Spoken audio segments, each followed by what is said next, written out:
Le temps est limité. Combien de mercredis te reste-t-il? Combien de mois? Combien de semaines? Combien d'années? Combien de minutes? L'horloge tourne, et elle finira par s'arrêter. Il y a des gens avec des rêves incroyables. De beaux rêves, des rêves qui réchauffent le cœur. Mais qui les réalisent? Sans exécution, ces rêves ne sont rien. Sans exécution, ces objectifs ne sont rien. Sans exécution, ces idées ne sont rien. Sans exécution, tu deviens rien. À quel point ton mouvement est-il puissant? À quelle heure te lèves-tu le matin? À quelle heure vas-tu dormir? Et combien de temps perds-tu chaque jour? Le plan, l'idée, la pensée, ça n'a aucune importance. Si tu veux gagner, tu dois exécuter. Alors, que fais-tu de ton temps? Fais-tu quelque chose de productif? Avances-tu vers un but? T'améliores-tu? Ou laisses-tu le temps filer? Gaspiller? À consommer des ordures sans but? Sans valeur? Arrête de perdre ton temps et agis. Ce sont les petites décisions qui te placent sur le bon chemin. Est-ce que tu t'entraînes aujourd'hui, ou tu restes au lit? Est-ce que tu étudies aujourd'hui, ou tu perds ton temps? Est-ce que tu te rends meilleur aujourd'hui, ou tu paresses? Quand tu prends une décision, prends la bonne. Que arriverait-il à ta vie si tu décidais d'arrêter de compter les coups? Si tu commençais à faire tout ce qui est nécessaire? Si tu cessais de t'empêcher d'avancer? Qui pourrais-tu devenir si tu travaillais aussi dur que possible? Qui pourrais-tu être si tu imposais une vraie discipline dans ta vie? Je te dis, augmente le volume de cette voix. Augmente le volume de cette question. Pousse-la au maximum. Et ensuite, va chercher ce que tu veux. Tu dois atteindre le point où tu ne te soucies plus de ce que tu ressens. Tu ne te soucies pas de savoir si tu veux le faire ou pas. Si c'est facile ou difficile. Rien de tout ça n'a d'importance. Tout ce qui compte, c'est de le faire chaque jour. Peu importe ce qu'il faut. Alors si tu cours 30 km par semaine, cours en 33. Si tu nages 500 mètres, nage en 550. Et si certains d'entre vous ne font rien? Votre 10% c'est simplement de vous lever de ce pu astérisque de canapé. Plus tu fuis la responsabilité, plus tu deviens faible. Trouve-toi dans l'étreinte de la vie. Tu ne peux pas te trouver en ne faisant rien. Quand tu arrives à ce stade, ce n'est plus seulement un état d'esprit. Ça devient un style de vie.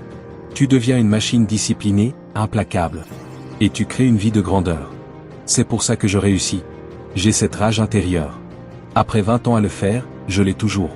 Et avec cette rage, j'exécute. Les requins sont des chasseurs, des prédateurs. Ils ne s'arrêtent jamais de nager. En fait, si un requin s'arrête, il meurt. Si un requin recule, il meurt.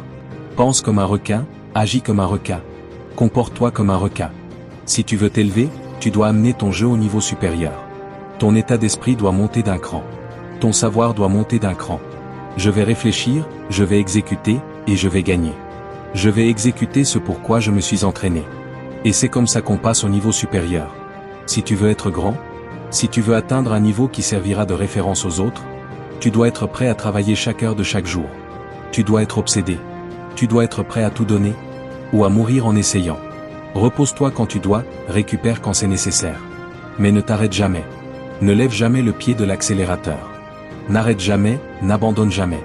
Tu dois consacrer chaque heure, de chaque jour, de chaque semaine, de chaque pu astérisque d'années, pendant des années, pour atteindre la grandeur. Quand tu frappes encore et encore sur ce projet, sur cet objectif, sur ce rêve, tu ne rêves plus de succès, tu le vis.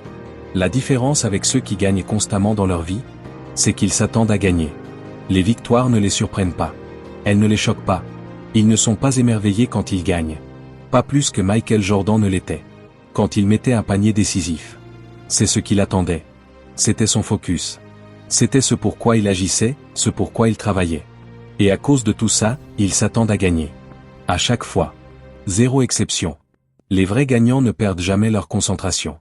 Ils se concentrent toujours sur l'objectif. Toujours sur le processus. Et toujours sur le fait d'être la meilleure version d'eux-mêmes. Les plus grands de tous les temps. Les Tom Brady, les Michael Jordan, les Kobe Bryant. Ils fêtent leur victoire, oui, mais pas longtemps. Le lundi matin, ils sont de retour. Concentrés. Imperturbables. Déterminés. Ils savourent leur progression, leur victoire. Mais ils ne s'y accrochent pas. Et c'est cette attitude que tu dois avoir envers une victoire.